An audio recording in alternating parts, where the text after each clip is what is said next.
அடுத்த ஜென்மத்தில் நான் ஒரு விவசாயி குடும்பத்தில் பிறக்கணும்னு ஆசைப்படுறேன். ஒரு டாக்டர் இருக்காருன்னா நாம் எப்போ அவரை பற்றி யோசிப்போம். இப்போ நமக்கு ஏதாவது உடம்பு சரியில்லை அப்படின்னா அவரை யோசிப்போம், அவர் ஞாபகம் வரும்.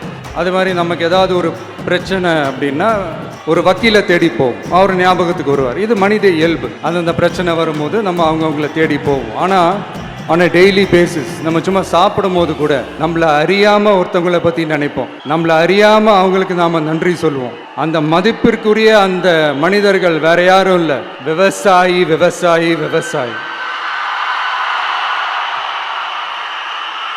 அவங்க பார்க்கறதுக்கு வேணா சாதாரணமாக இருப்பாங்க, ஆனால் அவங்க சாதாரணமான மனிதர்கள்லாம் கிடையாது. இந்த உலகத்தையும் மனிதர்களையும் படைச்சது கடவுள்னு சொல்லுவாங்க, ஆனால் அந்த கடவுளுக்கே படையல் போடுற உயர்ந்த மனிதர்கள் தான் நம்ம விவசாயிகள். இந்த பூமியில உயிர் இருக்குது, இந்த பூமியில பூ பூக்கும், காய் காய்க்கும், பூத்து குலுங்கும்னு இந்த பூமியை அழகா காட்டி இந்த பூமியை சாமி ஆக்கிறதுல இயற்கையோட சேர்ந்து நம்ம விவசாயிகளுக்கும் ஒரு முக்கிய பங்கு ஒன்று இருக்குது.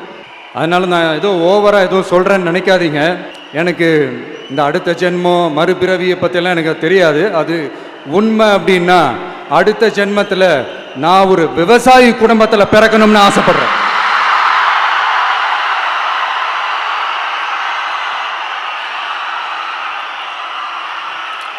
எனக்கு விவசாயத்தை பற்றி டீட்டெயில்டாக தெரியாது தான், நான் ஒத்துக்கிறேன். அதனால் மற்றவங்க மாதிரி நானும் டெல்டாக்காரன் தான் அப்படின்னு உங்கள் காதில் டால்டா ஊத்தலாம் நான் வரல. எனக்கு விவசாயத்தை பற்றி டீட்டெயில்டாக தெரியலனா கூட அவங்க படுற கஷ்டங்களை பற்றி எனக்கு நல்லாவே தெரியும். நம்மளுடைய முதல் அரசியல் பயணம் தொடங்கினதே அந்த பரந்தூர் விஷயத்தை கையில் எடுத்து தான்.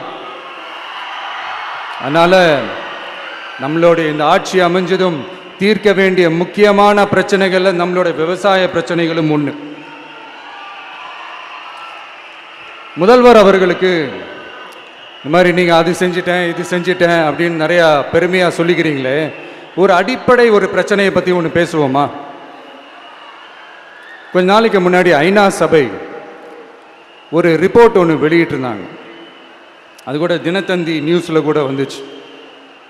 உடனே கூகுள் பண்ணி எதுவும் தேடாதீங்க, உங்கள் ஏஜென்சி வச்சு எதுவும் சர்வே கிருவே எடுக்காதீங்க. எதுக்கு உங்களுக்கு சிரமம்? நானே என்னன்னு சொல்கிறேன். தண்ணீர் திவால் அப்படின்ற அந்த தலைப்பில் தண்ணியே இல்லாமல் திவால் ஆக போகுது அப்படின்ற அந்த கட்டுரை படிக்கும் போது உண்மையிலேயே மனசுக்கு ரொம்ப பகீர்னு இருந்தது.